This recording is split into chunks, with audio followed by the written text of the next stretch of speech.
Friday nights in Seoul had that electric hum cars whispering along wet streets, laughter spilling from rooftop bars, music blushing like a heartbeat in the distance.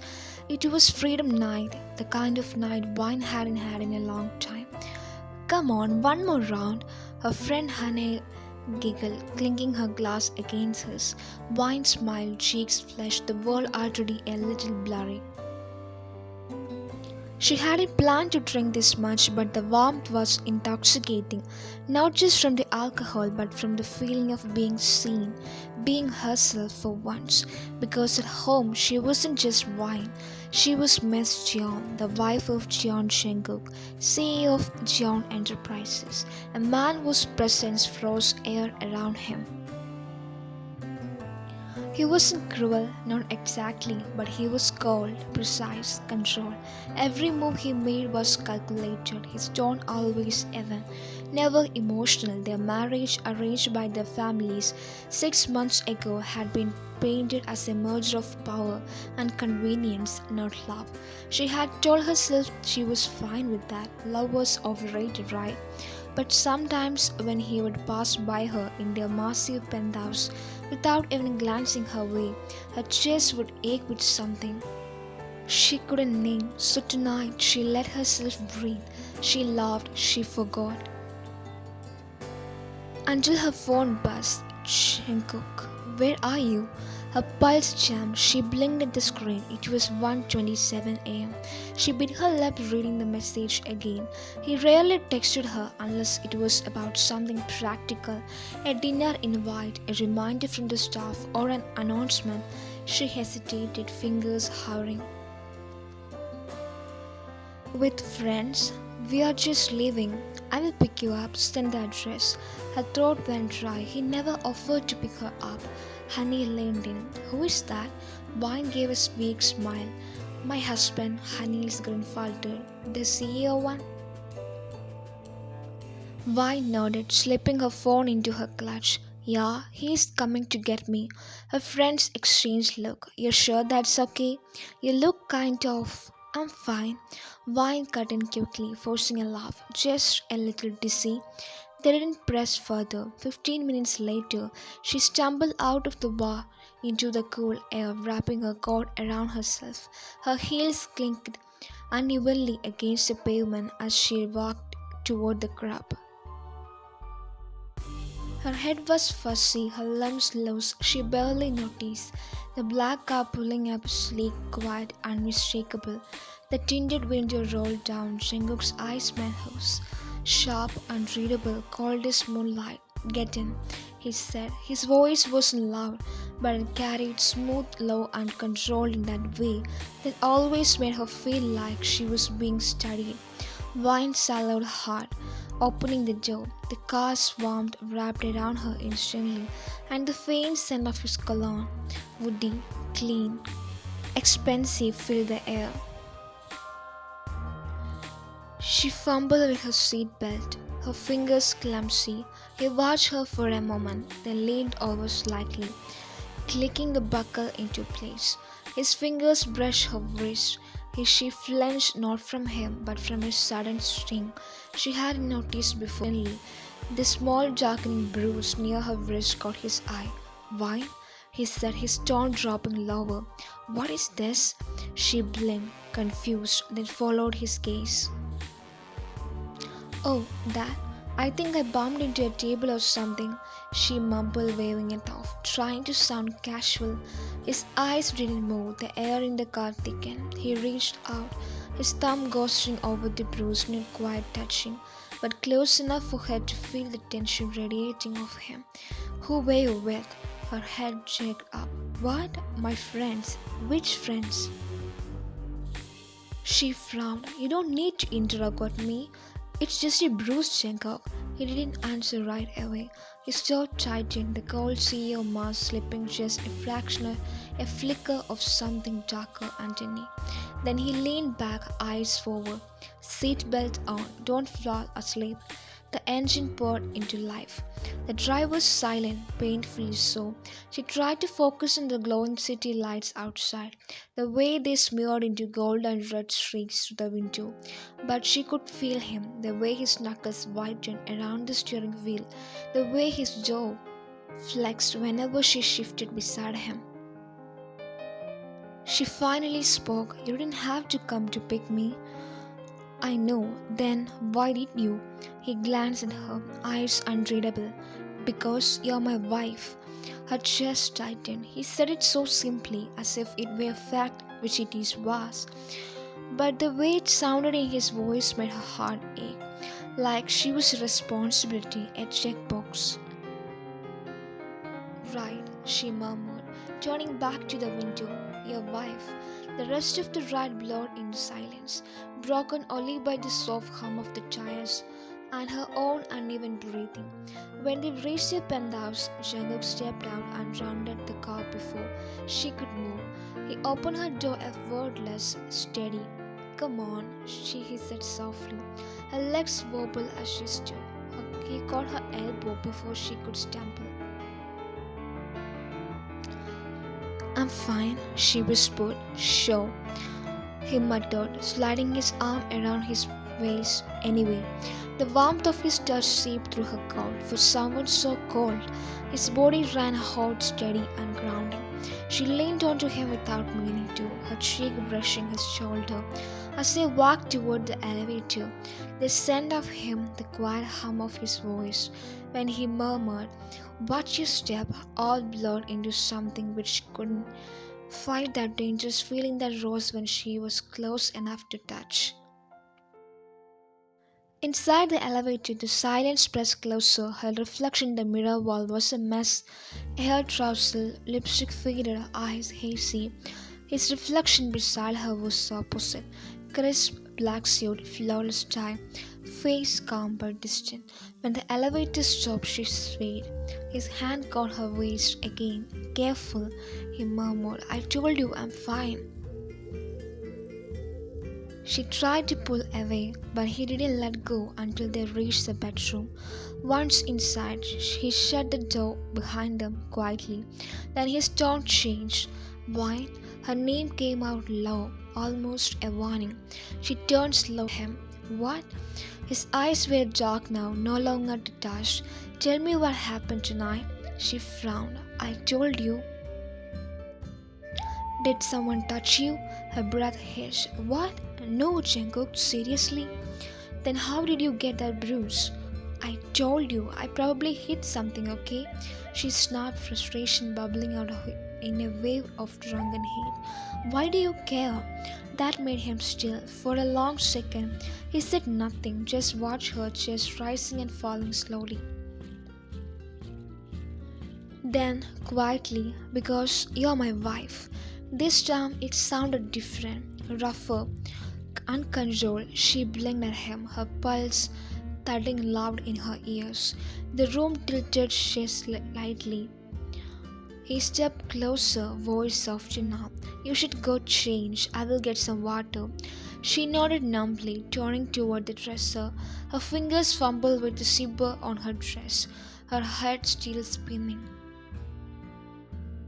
Behind her, she could hear him moving the clink of a glass, the sound of the focal, and under all, a quiet storm brewing in the air between them.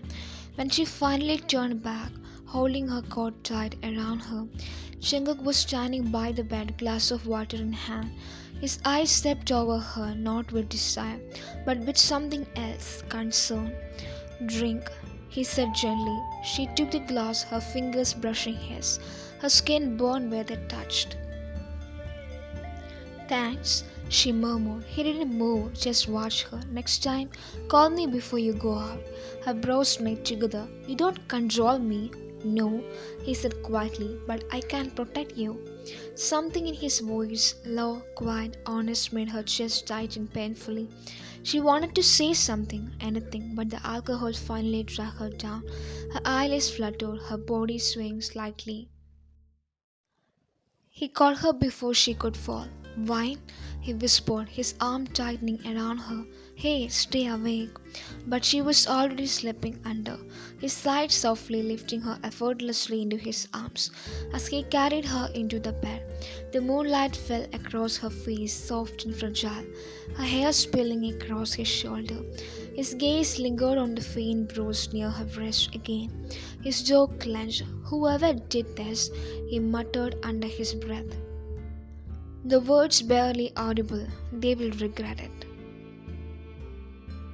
He laid her down carefully, brushing a strand of hair from her cheek. For a moment the cold seer mask cracked completely. His eyes softened, full of something he had never allowed himself to show. He reached out, hesitated to let his fingers ghost along her hand. "Sleep well," he whispered. "You're safe here." Then he turned off the light and sat silently beside her until her breathing steadied, the glow of the city painting both of them in silver shadows. Wine woke to silence, that kind that hummed between her temples and made her regret every single sip he had taken that night before. Her head throbbed, her mouth felt like cotton, and her body ached, especially her wrist. Groaning, she blinked against the soft morning light spilling through the floor-to-ceiling windows of their bedroom. Seoul's skyline stretched beyond the glass, all cold steel and quiet clouds. It took her a few seconds to register where she was. Home. Her heart stuttered. She remembered flashes, the car, Jungkook's voice, his eyes on her bruise, the way he had left her as though she waited nothing. She sat up too fast, the room tilted. Careful, her gaze snapped to the doorway. Jungkook stood there, dressed in a black shirt, with the sleeves round up, her one hand in his pocket, the other holding a mug of coffee. He looked impossibly composed. Every line of his body neat, contained, elegant, the kind of calm that name, form, control. Meanwhile, she felt like chaos.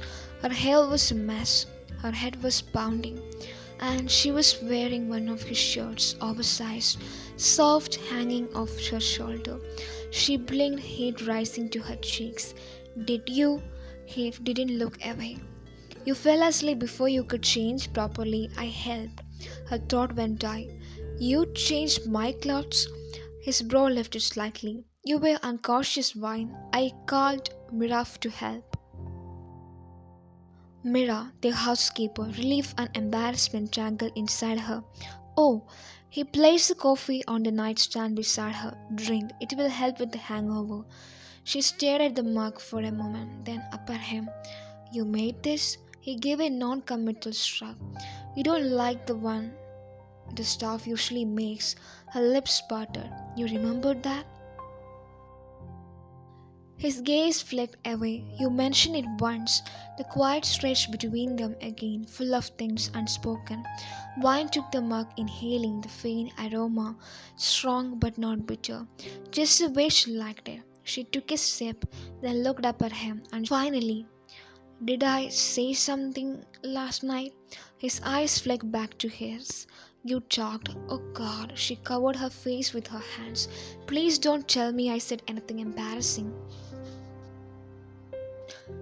He didn't answer. "Jenko?" she asked, peeking through her fingers. His lips twitched barely. "You said I had ridiculous eyelashes." Her hands dropped. "Oh my. And that it smelled like expensive danger?"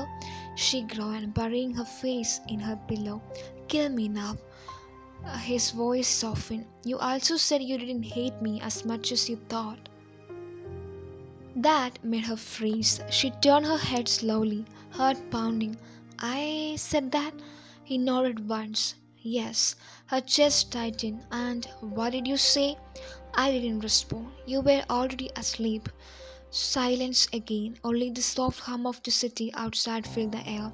He looked at her then, really looked, and something in his gaze was different. Not cold, not detached, but careful. He moved closer, sitting at the edge of the bed. "How's your wrist?" She blinked. "My wrist?" He reached for her hand gently, turning it over. The faint bruise from last night was darker, now a deep violet mark against his skin. She winces. Does it hurt? He asked quietly. Not much, she lied. He didn't believe her. His thumb hovered over the bruise, not touching it this time. But the jaw tensed again, the same way it had last night. Jenguk, who did this? His bored night. No one, I told you. You didn't hit by yourself hard enough to bruise like that, he said, his voice low, almost sharp. Was it someone at the bar? I said no, she snapped. Why don't you believe me? Because I know what it looks like when someone grabs too hard. The air froze. She stared at him. His eyes gone dark again, the same storm, quiet fury that seemed to live just beneath his polished surface. Django, she whispered, what are you talking about? He exhaled slowly, forcing the tension of his one of his shoulders. Nothing, forget it. She didn't. He stood abruptly. Eat something. I told the kitchen to prepare some soup. Chenguk wait, but he was already at the door. I have a meeting at 10. Don't go out today. Then he was gone. The morning dragged after that. Vine sat at the breakfast table, staring into her soup without really tasting it. The house was too quiet, no laughter, no voices, just a faint sound of the rain beginning to fall outside. Her mind replayed last night in flashes, his hand steadying her. The way he had said, you are safe here. It didn't make sense. For months Jungkook had been distant. He worked late, spoken clipped sentences, treated her like a polite stranger who happened to share his roof. And now he was making her coffee, watching her brew like it mattered. Why now? She rubbed her wrist absently, staring at the faint mark. She really couldn't remember how it happened. Someone at the bar might have grabbed her arm. Maybe that one guy who had tried to get her attention before Haniel pulled her away. Her stomach twisted. She sighed and pushed away from the table. That evening, the apartment lights were dim when the Jungkook came home. She heard him before she saw him. The quiet sound of his keys, the soft click of his shoes on marble. She was curled up on the couch with a blanket, trying to read but failing miserably. When he entered, her heart jumped a little. He had taken off his tie, the top two buttons on his shirt undone. He looked tired not just physically but in a way that hinted at something heavier beneath the surface. You're still awake, he said, voice low. She nodded. Couldn't sleep. He hesitated, then crossed the room and set his phone on the counter. Did you eat? Yeah, soup. Good. Silence. He stood there clearly debating whether to say something else. She looked down at her book, pretending to read, but her pulse wouldn't come. Finally, she blurted, I don't remember much from last night.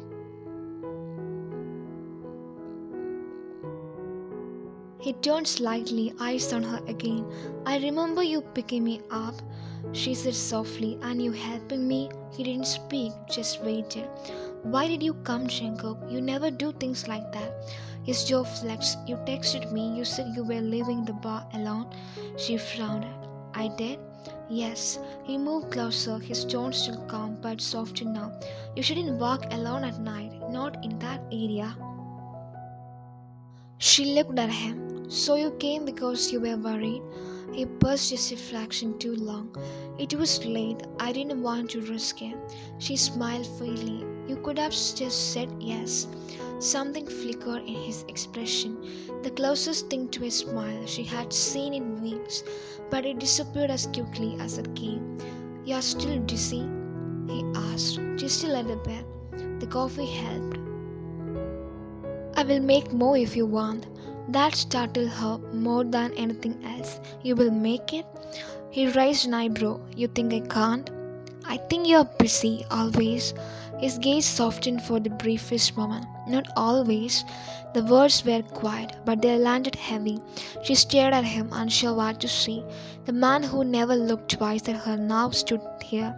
Sleeves rolled up, voice gentle, eyes not cold but tired like someone who had been holding his breath too long. Jungkook, she said suddenly, last night when I said I didn't hate you as much as I thought.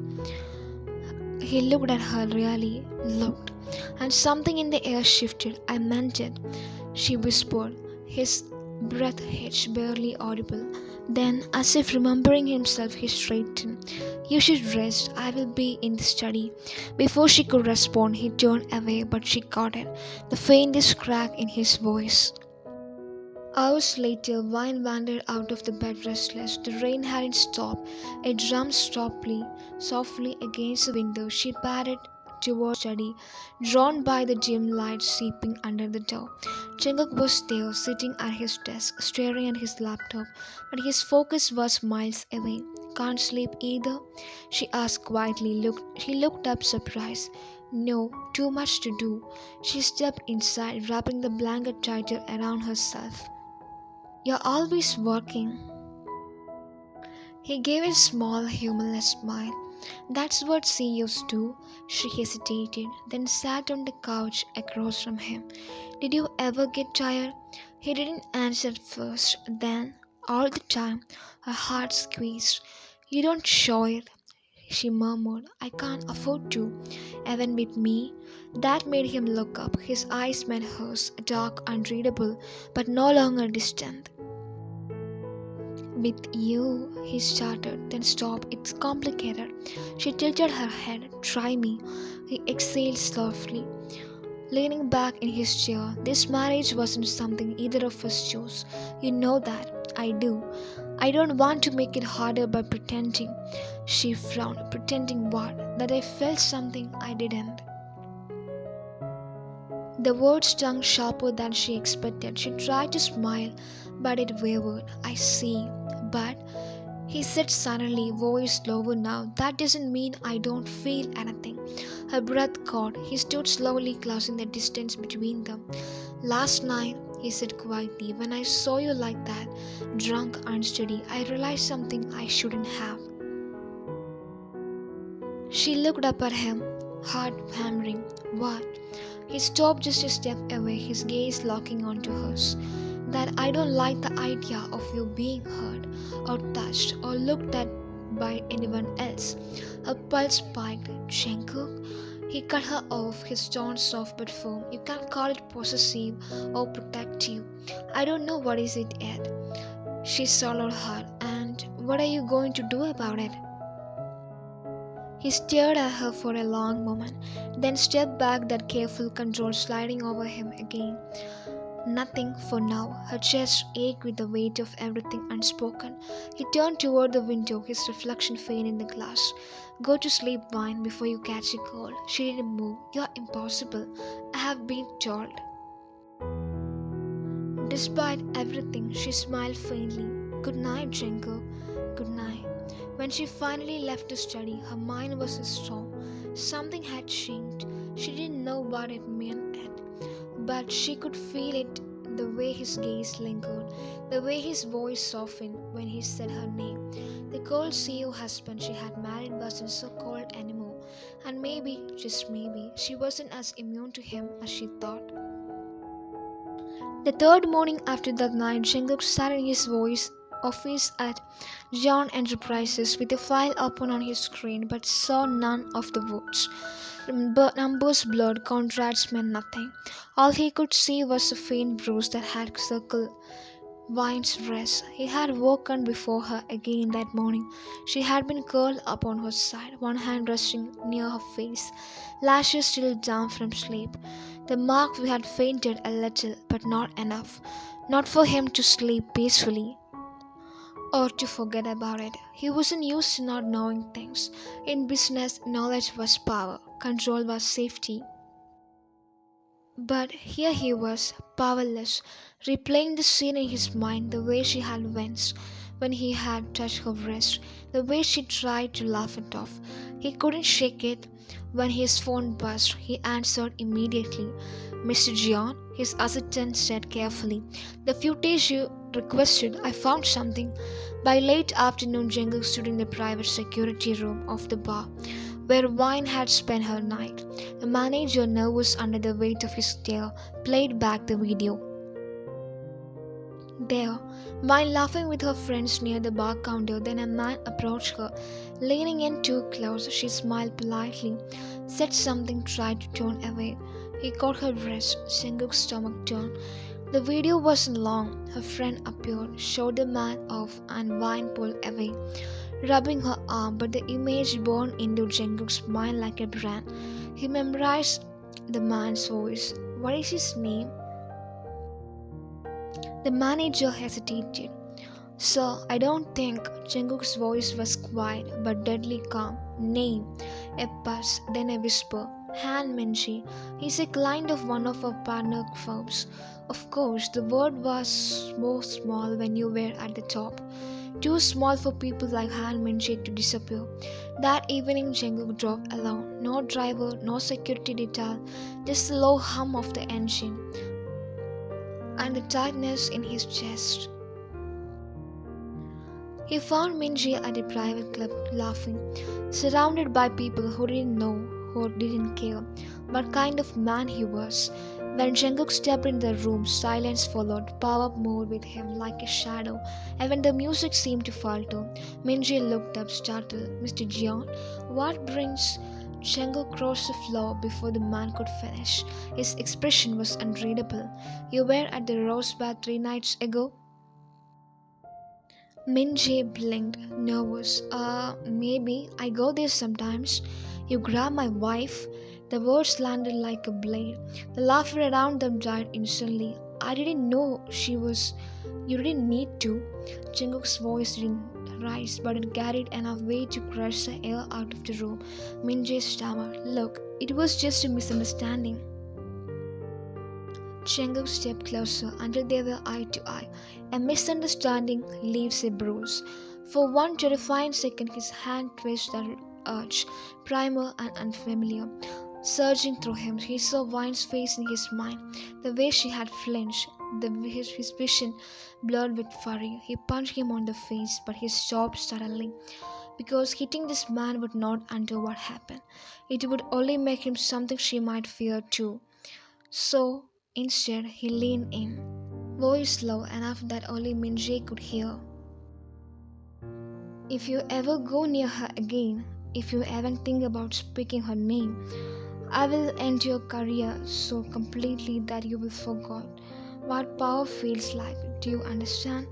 Minji nodded frantically. Yes, Mr. Jeon. Jungkook straightened his cuffs, the calm back in his voice. Good. He turned and walked out, leaving silence in his wake. When we got home, it was late. The apartment was quiet, except for the faint sound of piano music coming from the living room. Vine sat by the window, a book in her lap, soft light washing her over her face. She looked up when he entered. You're home? She said, voice gentle. He nodded, loosening his tie. Couldn't sleep? Not really. She closed the book. Neither could you, apparently. He hesitated, then joined her near the window. For a long moment they just watched the rain, the city lights smearing across the glass. Finally she asked, where were you? He exhaled, finishing something that should have done earlier. Her brow furrowed. What do you mean? He looked at her wrist, at the mark that was almost gone now, and then back at her eyes. I found him, her breath caught. What? The man who hurt you. The one from the bar. She froze. You? How? I saw the security footage. His tone stayed calm, but there was something raw beneath it. He grabbed you. Her eyes widened and then softened. Jungkook. He turned away slightly, jaw tight. I wanted to kill him. She stood, crossing the small space between them. Did you? No. He shook his head. I almost did, but I stopped. She let out a shaky breath, relief mixing with something deeper. Thank you. He looked at her sharply. For not hating him, for caring, that silenced him. She stepped closer, hesitating only for a second before resting her hand over his head. You didn't have to do that for me. I did. His voice cracked slightly, because I should have protected you that night, and I didn't. You couldn't have known. I should have. He finally met her eyes, and the mask he wore every day, the cold, calculated CEO, fate fell apart completely. I didn't know when it happened, he said quietly, but somewhere between all the silence and the pretending, I started worrying about you more than I should. When I saw that bruise, it felt like someone had taken something from me. Her heart pounded. Jungkook, I didn't marry you to fall in love. He went down almost to himself. But I did anyway. The words hung in the air, fragile and trembling. Wine's breath hitched. Say that again. He swallowed hard. I love you. That sound of it, soft strip veil, broke something open inside her. Tears stung in her eyes before she could stop them. You can't just say things like that after months of ignoring me.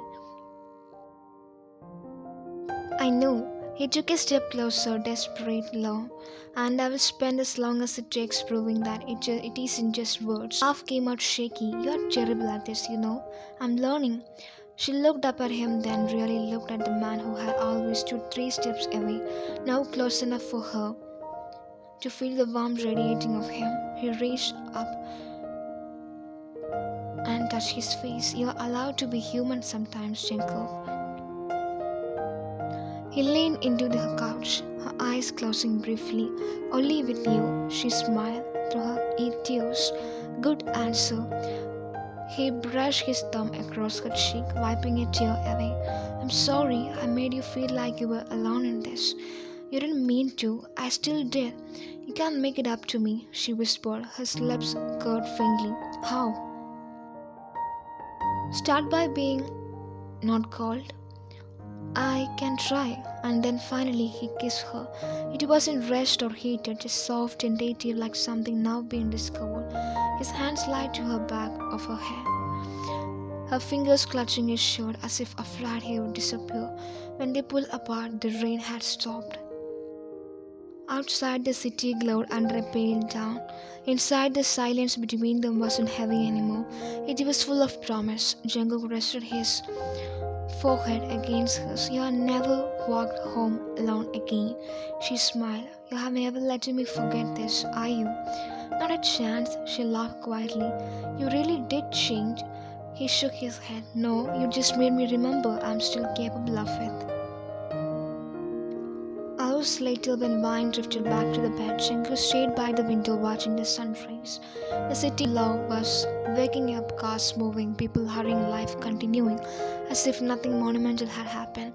But for him, everything had. The man who once had love was a distraction, now understood it was only thing keeping him grounded. He turned toward the bedroom where she slept peacefully for the first time in days, and for the first time in his life. John Jungkook smiled, not for the world, not for the camera, but for himself, because he finally had something worth protecting, not out of obligation, but out of love.